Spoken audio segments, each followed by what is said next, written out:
गछपड़ी मुख्य रास्ता अवरोध ग्रामवासी और विद्युत विभाग कर्मचारी हटाइले।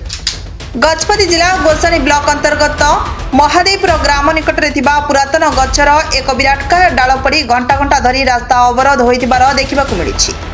एही डालटी भोर समय पड़िथिबा बेले गोसाणी महादेवपुर गुरांडी रास्ता घंटा घंटा धरी अवरोध होई रहिथिला। फलरे उपलड़ा लिंगीपुर गुरांडी देई गोसाणी जाउतिबा एवं अपर पार्श्वर मध्य आसुतिबा समस्त जानवाहन घंटा घंटा धरी अटकी रहिथिला। मध्याह्न समय पर्यंत गछ डालटी को प्रशासन किंबा पूर्त विभाग तरफ हटा जाई नथिबारु महादेवपुर ग्रामवासी समेत विद्युत विभाग कर्मचारी माने जानवाहन जीवा पई गछ डाल को काटी सफा करिथिबा जना पड़िछि। फलरे जानवाहन जीवा आसीबा स्वाभाविक होइथिले मध्य संपूर्ण डालटी को कटा जाई परिनी।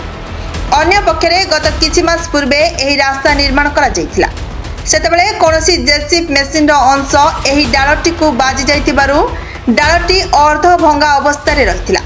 तेबे आज भोरु बिना वर्षा बिना पवन रे पड़ी जाइतिबार अनुमान करूछंती। सौभाग्यवशतः सेही समय जानवाहन किबा लोक माने यातायात करू नथिले। जदि दिन बेला होइथांता तेबे निश्चिंत भाबे एक बड़ धरणर अघटन घटी जिबार संभावना रहिथिला। Bureau report Subhadra news.